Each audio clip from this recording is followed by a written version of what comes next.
Yo antes pesaba más de 100 kilos, hacía mucho kickboxing, levantaba muy pesado y me sentía muy fuerte. Y entonces, en una clase de prueba de Jiu-Jitsu, apareció un tipo de unos 60 kilos y me sometió con un mata león sin que yo entendiera cómo lo hizo. No fue solo una derrota, fue el momento exacto en el que una idea que yo tenía sobre la fuerza se vino completamente abajo. Y por eso me enamoré del Jiu-Jitsu. Soy Eddie, kinesiólogo, y llevo más de 30 años practicando artes marciales y deporte de contacto. Y hoy quiero contarte por qué una de las experiencias más humillantes que viví en un tatami terminó convirtiéndose en una de las más valiosas. Yo creía que ya entendía la fuerza. En ese momento yo ya tenía una idea bastante clara de quién era físicamente. Estaba pesado, más de 100 kilos, entrenaba muchísimo, golpeaba fuerte y me movía con la seguridad de alguien que cree entender cómo funciona una confrontación física. Y aunque no lo decía en voz alta, en el fondo tenía una creencia bastante simple. Si eres mucho más grande, mucho más pesado y además eres fuerte y golpeas fuerte, deberías siempre dominar. Ese era mi mapa mental. No estaba escrito en el papel, pero vivía dentro de mí. Y eso es interesante porque todos vivimos de cierta forma así. Todos llevamos una especie de teoría privada sobre cómo funciona el mundo y sobre lo que somos capaces de hacer en un momento difícil. Sobre quién tiene el poder, qué significa la fuerza, qué personas deberían imponerse y qué cosas son posibles y cuáles no. Hasta que un día aparece una experiencia que no encaja con ese mapa. Y entonces pasan dos cosas. Uno, o niegas la experiencia. Dos, o cambias tu forma de ver la realidad. Ese día, en el tatami, yo no tuve escapatoria. Tuve que cambiar la manera de ver la realidad. La experiencia fue demasiado clara. El momento en que todo cambia. Recuerdo perfectamente la sensación. No era solo que el tipo fuera más técnico, era algo que me generaba más inquietud. Parecía que entendía una lógica del cuerpo que yo ni siquiera sabía que existía. Yo intentaba usar la fuerza, intentaba moverme, levantarlo, tratar de romper su postura, llevarlo al suelo, intentaba salir, pero cuanto más reaccionaba desde lo que yo creía saber, más evidente se volvía que no entendía nada y que ese mataleón estaba cada vez más ajustado. Y de pronto ocurre algo muy raro. Tu cuerpo entra en una situación que no sabe explicar, porque mi mente seguía diciendo, esto no tiene sentido, yo debería poder salir de aquí. Pero mi cuerpo ya sabía la verdad, no podía. Y esa es una de las cosas más extraordinarias del Jiu-Jitsu. No discute contigo, no intenta convencerte, no te da una charla y pruebas espectaculares. No negocia con tu identidad. Solo te hace una pregunta muy simple y honesta. ¿Puedes escapar de aquí o no? Y la respuesta no depende de tu opinión, ni siquiera de lo que tienes en tu cabeza y te imaginas. Depende únicamente de la realidad que se está viviendo ese momento en el tatami. Ese nivel de honestidad es extrañísimo, sobre todo en un mundo donde casi todo se puede disimular. Puedes parecer competente sin serlo, puedes usar los filtros en las fotos, puedes modificar los videos y puedes construir una imagen de fortaleza sin haber sido puesto a prueba. Pero en Jiu-Jitsu eso no es así. En cuanto pisamos el tatami, las narrativas se terminan. Y creo que eso fue exactamente lo que me pasó. No la sumisión, la honestidad, porque pocas cosas se enganchan tanto como encontrarte con algo que no puedes falsear. ¿Por qué esa derrota fue tan adictiva? Esto puede sonar extraño, pero mucha gente se enamora de actividades que la hacen sentir competente. Y eso tiene mucho sentido. A todos nos gusta sentir que somos buenos en algo. Pero el Jiu-Jitsu tiene una característica muy rara. Muchas personas se enamoran de él precisamente cuando descubren lo incompetentes que son cuando lo practican. Eso parece una contradicción, pero no lo es. Porque hay una diferencia entre sentirte humillado sin salida y sentirte confrontado por algo tan profundo que intuyes que podrías pasar años explorando. Eso fue lo que yo sentí. No pensé, quiero volver porque soy buenísimo en esto. Pensé algo mucho más interesante. Quiero volver porque aquí hay una verdad que no entiendo todavía y que me encantaría entender. Y cuando una práctica te revela algo que desmonta tus certezas, puede pasar una cosa muy especial. Deja de ser entrenamiento, se convierte en una búsqueda personal. Eso fue lo que hizo el Jiu-Jitsu conmigo. No me ofreció la comodidad de sentirme fuerte y sentirme cómodo, me ofreció algo más interesante, la posibilidad de descubrir que la fuerza no era lo que yo pensaba. El Jiu-Jitsu como una forma de conocer. Hay una palabra filosófica que suena lejana, pero aquí encaja perfecto. Epistemología. Básicamente, es la pregunta de cómo sabemos lo que creemos saber. Y el Jiu-Jitsu, en ese sentido, es una epistemología brutalmente honesta, porque no te deja vivir solo ideas abstractas, te obliga a comprobar cada día en el tatami. ¿Crees que puedes resistir? Bien, probemos. ¿Crees que entiendes el control? Bien, demuéstramelo. ¿Crees que la fuerza basta? Ok, veamos qué tan bien te va con eso. Y ahí descubres algo importantísimo. Muchas veces no estás fallando porque tengas alguna debilidad, únicamente estás fallando porque tu modelo de problema era el incorrecto. Y eso no solo pasa en el combate, pasa también en muchos aspectos de la vida.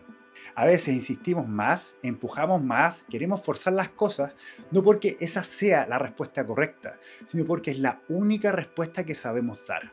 Hasta que la realidad nos demuestra que falta otra cosa. A veces puede ser más sensibilidad, mayor lectura, más estrategia, más adaptación, etc. El Jiu-Jitsu enseña eso de una forma muy física. Te pone dentro del problema y te obliga a cambiar, porque te demuestra que tus herramientas no son las correctas. Lo que entendí sobre la fuerza. Ese día entendí algo que me sigue pareciendo fascinante.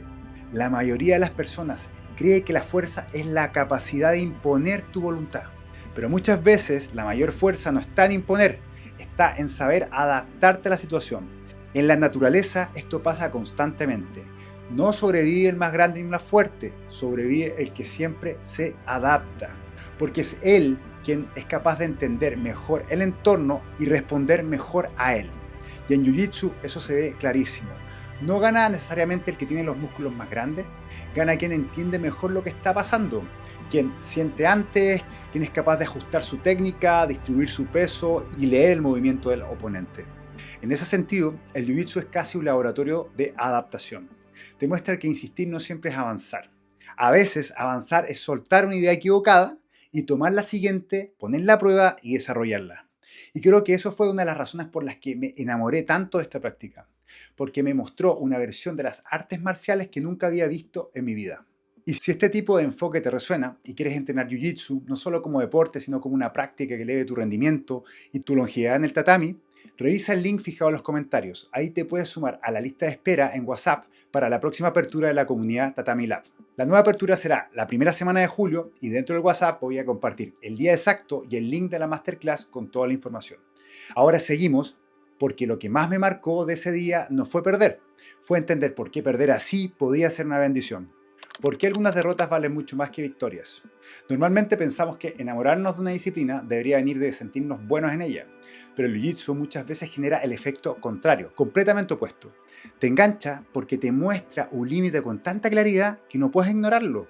Y eso, bien entendido, es valiosísimo, porque en el tatami puedes ser derrotado sin ser destruido, puedes fracasar muchas veces sin consecuencias permanentes. Porque, ¿qué es un choke? Es básicamente alguien que te está asesinando pero que te deja seguir viviendo. Eso es rarísimo. En la vida muchas veces aprendemos tarde y caro. En Jiu-Jitsu puedes aprender rápido y con humildad. Cada tap es una pequeña corrección de la realidad. Cada vez que te someten, algo dentro de ti tiene dos opciones, o protegerse o abrir la puerta al aprendizaje. Y cuando eliges aprender, ocurre algo que es muy potente. La derrota deja de ser una amenaza para nuestra identidad y se convierte en información que nos va formando. Y eso cambia no solo como entrenas, sino que cambia como eres. De hecho, creo que esa es una de las razones por las que tanta gente se queda años en el Jiu-Jitsu. No porque siempre gane, sino porque pocas cosas te enseñan tanto sobre ti cuando las cosas no salen como esperabas. El Jiu-Jitsu no te enseña solo a luchar. Al principio, mucha gente entra al Jiu-Jitsu pensando que va a aprender a pelear. Y sí, claro, aprendes a pelear. Pero con el tiempo descubres que eso no es lo más interesante. Lo más interesante es que empiezas a aprender a aprender. Empiezas a notar cómo reaccionas cuando no entiendes algo, cómo generar una estrategia para aprenderlo mejor o para aplicarlo mejor, cómo responde tu cuerpo cuando sientes amenaza, cómo te relacionas con la frustración y con tus compañeros y cómo interpretas el error, porque estás frente a ese error cada día. Y sobre todo, cómo decides volver después del fracaso. En ese sentido, cada cinturón representa menos una colección de técnicas y más una transformación en la forma de pensar. Por eso este video puede resonar tanto con alguien que jamás ha pisado un tatami, como con alguien que lleva 10 años entrenando. Porque todos reconocemos esa experiencia. El momento en que descubres que estabas equivocado sobre algo importante y en vez de romperte por dentro, eso abre una nueva ventana de oportunidad. Por eso me enamoré. Entonces, ¿por qué me enamoré del Jiu-Jitsu después de que una persona de 60 kilos me metiera un mataleón y me hiciera tapear? No fue porque me gustara aprender, fue porque sentí que acababa de entrar en contacto con algo verdadero. algo que no dependía de la apariencia ni de un discurso. Me enamoré porque descubrí una práctica donde la realidad tiene la última palabra y me confronto a ella cada día. Una práctica donde puedes reconstruirte sin fingir en cada entrenamiento, porque te obliga a adaptarte, a escuchar, a reconocer tus límites y a volver mejor. Y eso para mí fue profundamente atractivo, porque hay pocas cosas que encontrar una disciplina que no te permita mentirte. A veces no nos transforma aquello que confirma lo que ya creíamos, nos transforma aquello que rompe una certeza, aquello que nos obliga a mirar de nuevo. Para algunas personas eso llega en una crisis, para otras es una pérdida, para otras es una conversación. Pero para mí llegó cuando alguien muchísimo más pequeño me mostró que yo no entendía realmente lo que era el control. Y por eso me enamoré del Jiu-Jitsu. No porque me hiciera sentir invencible, sino porque me hizo sentirme aprendiz otra vez. Y a veces eso vale muchísimo más. Así que si alguna vez te has preguntado por qué el Jiu-Jitsu engancha tanto a quienes lo practican, quizás esta sea una buena respuesta. Porque no solo te enseña técnicas ni posiciones, te enseña a cuestionar tus certezas, a adaptarte y a aceptar que crecer casi siempre empieza cuando dejas de defender una versión antigua de ti mismo y buscas explorar nuevas opciones. Así que ya sabes, cada semana estoy publicando videos sobre entrenamiento y cómo entender el Jiu-Jitsu para llevarlo al siguiente nivel. Así que dale like, suscríbete y déjame en los comentarios si hay algún tema que te gustaría que revisáramos. Os